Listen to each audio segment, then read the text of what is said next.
The point is, you have to come up with routines that work well for you.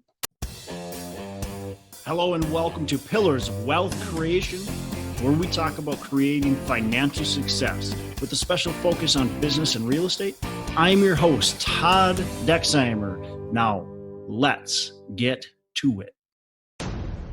Hello and welcome back to Pillars of Wealth Creation. And I want to talk about a couple things today. Just a few things on my mind. I just got done working out. I went for a run, and as I'm running, I'm thinking about some of my daily habits that I've had. And it got me thinking of this podcast episode I did with a guy, Andy Frisella. It's actually the only podcast. I take that back. There's two podcast episodes that I have deleted. One is with Andy, and the other one is with Matt Onofrio. And both of them, I think they're frauds. Matt actually is a fraud. He's, I think, I know, got a bunch of fines and he's potentially facing some jail time. So I had him on the show. And even when I was interviewing, I'm like, man, this guy is just not telling the truth. And prior to all this stuff coming out about him, I said, I just don't like this episode. I'm going to delete it. Andy Frisella, a lot of you might know him, maybe even respect him a lot. I did for a while, and until I interviewed him on my show. And after interviewing him on my show, I'm like, man, this guy's a fraud. I can't have this episode stay on the podcast. I can't represent this guy because the whole time prior to us recording, all he did the entire time is complain about how everybody holds him back, complain about the government, complain about everybody. And you know, everybody, all his problems are because of other people. And he preaches on his show and on the podcast, he preaches about how you have to take responsibility, how it's nobody else's fault other than your own. Yet that's not what he actually believes, because I found out off air that that's just not the truth. The other thing that really irked me is we were having a conversation. He has this program called 75 Hard. I believe I'm saying it right. And I said, look, I love 75 Hard. I did it. I think it's great. I'm actually taking it and I'm modifying it. And I'm modifying it because I want this to be a part of my daily routine every single day. But I can't, what you have set up, it just doesn't work. And before I even got that completely out, he interrupts me and says, you know, it's people like you that just can't handle stuff, blah, blah, blah. And I'm thinking, this guy knows nothing about me personally. And he is missing the point. The point is, you have to come up with routines that work well for you. Now, I don't mean to be soft. That's not the point of it. I don't mean to come up with a routine that's easy, that you can just do without thinking about, but you have to come up with habits and routines that are actually going to work for you. It's like 75 Hard is great for a time period. And that's why it's called 75 Hard, because it's 75 days. That's really freaking hard. And it creates a lot of discipline. And that's great. I think that's actually really cool. Now I won't actually do the guy's program because, again, I think he's a fraud, but I did it and I thought it was really good. But at the same time, I realized it doesn't work for me to continue to do all the time.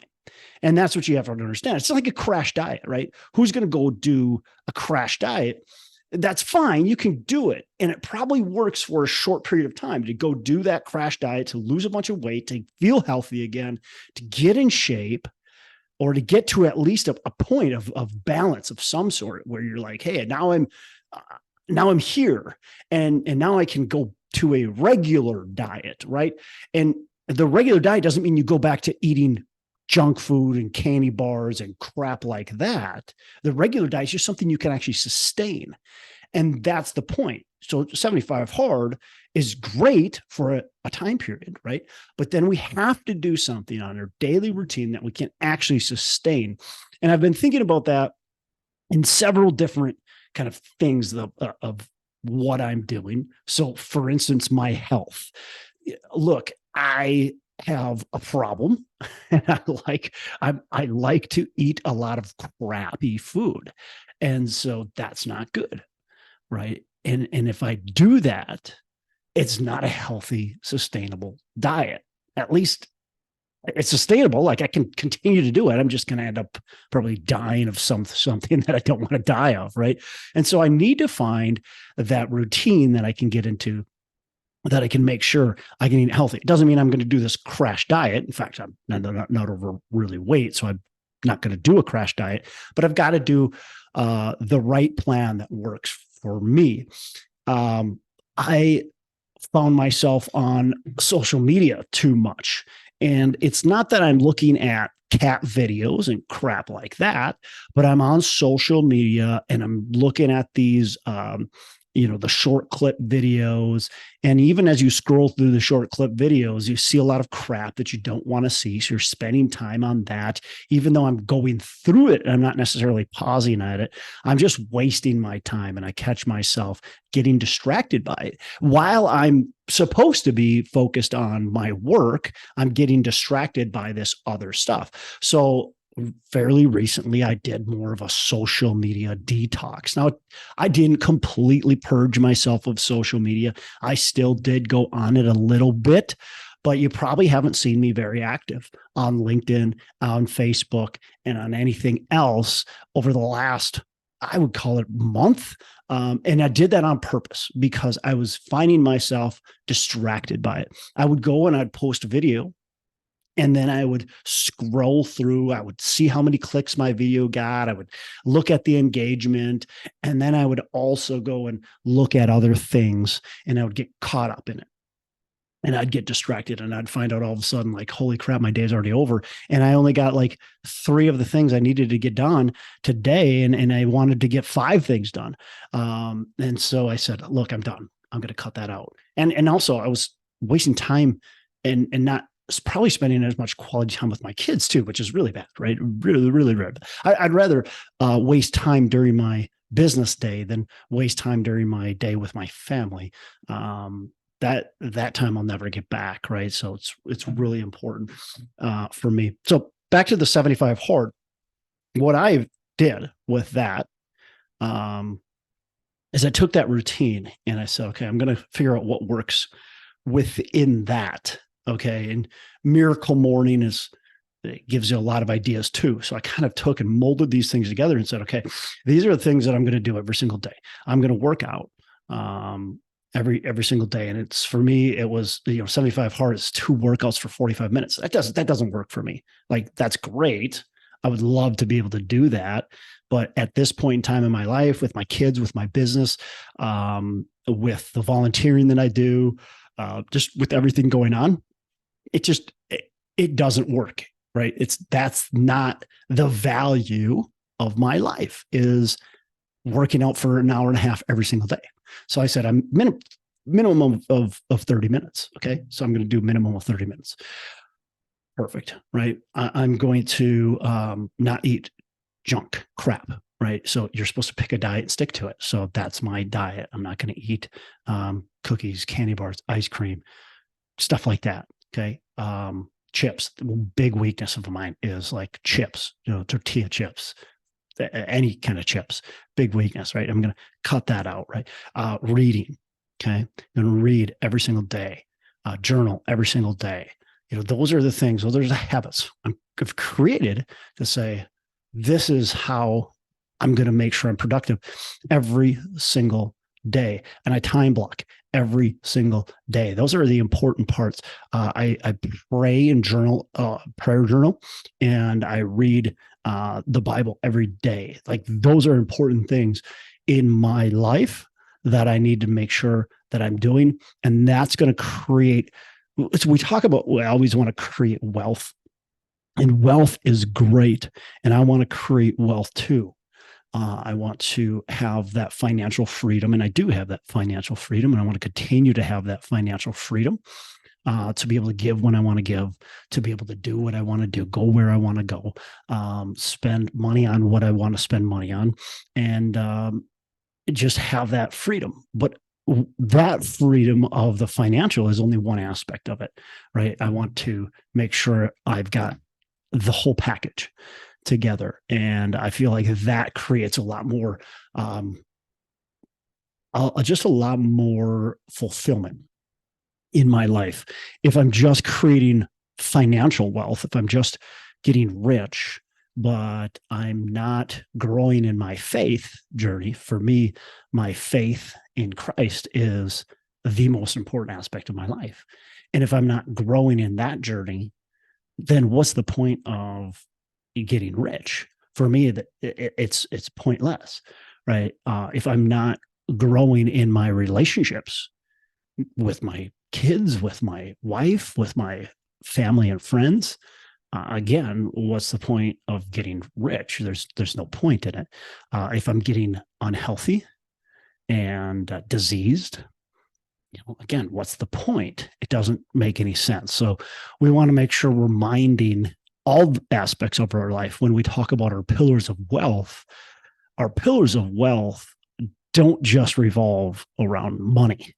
It revolves around your brain, it revolves around your mindset, or revolves around money, but it revolves around our relationships and our health and all those core aspects of your life. When we listen to what people say, what are your 3 pillars of wealth creation? Everybody has so many different answers, and I love the answers because you can tell some people are very financially driven, and that's okay. But other people are like, look, it's all about relationships, and it's all about my faith, and it's all about my mindset, things like that. So I love hearing everybody's different answers because we can see, like, okay, what do they really value? Where do they really enjoy, different aspects of their life, of their wealth building, of their fulfillment, right? So anyways, that's kind of, I guess, what was on my mind, just sitting here for the last several days thinking, I've kind of, I don't want to say completely derailed my routine because I haven't, but I've kind of fallen off a little bit. And I do that too frequently, quite frankly. I fall off of it several times a year, and I fall off of it, maybe not in every aspect. Maybe it's just my workout routine. Maybe it's just my health, my eating. Maybe it's my prayer time, whatever it might be. But I fall off of it for a period of time, and I then have to remind myself, look, you got to get back to it. You got to get back to it. Here's what I find. I find that when I fall off on one aspect, I start to fall off in multiple aspects, and I find that I'm actually less productive during the day. Okay, so that was what set me off just the other day, or I guess last month, was really like, I feel like I'm being so unproductive during the day.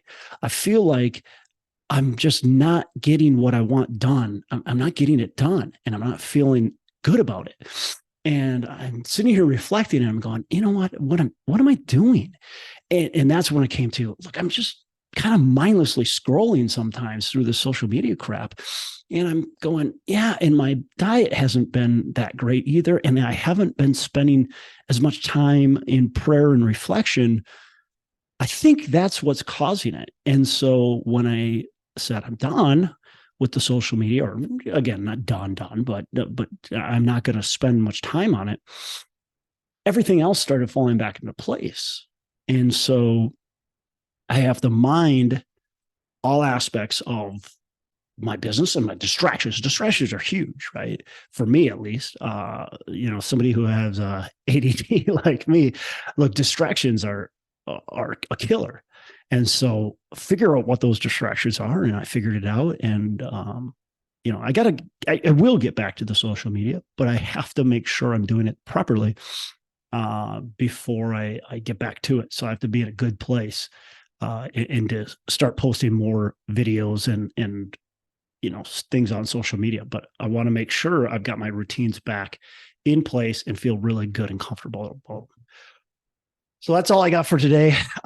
Get your routines down and be true to yourself. Make sure you're doing what you need to do to find that fulfillment, to find that that drive, right? Make sure you're working on your mindset too every single day. That's going to be so valuable to drive you forward instead of push you back. Hey, thanks so much for listening. I appreciate you being a loyal listener. I would love to have you go on to our Facebook page and subscribe, give us a thumbs up, go on to iTunes or wherever you listen and give us a rating and review. Don't forget to subscribe. Your rating and review just helps us push this out to more and more people and continue to grow our audience and hopefully positively affect a ton of people out there that really need this and want this. So the other thing I've got for you is a free ebook on my website. So go on to venturedproperties.com, and download our free ebook on real estate and on syndication. And I've got some data points in there, some really good stuff for you. So I'd love to have you take a look at that. It's free. I'm not expecting anything from it. And also, look, if you want some help in multifamily, want some help learning, growing, getting your business off the ground, I would love to talk to you about what it would look like to work with me potentially and see if that's a good fit. So you can go to coachwithdex.com and check that out, and we can definitely have a call. Thanks a lot for listening. You make it a fantastic rest of the day. I'll catch you on the next episode.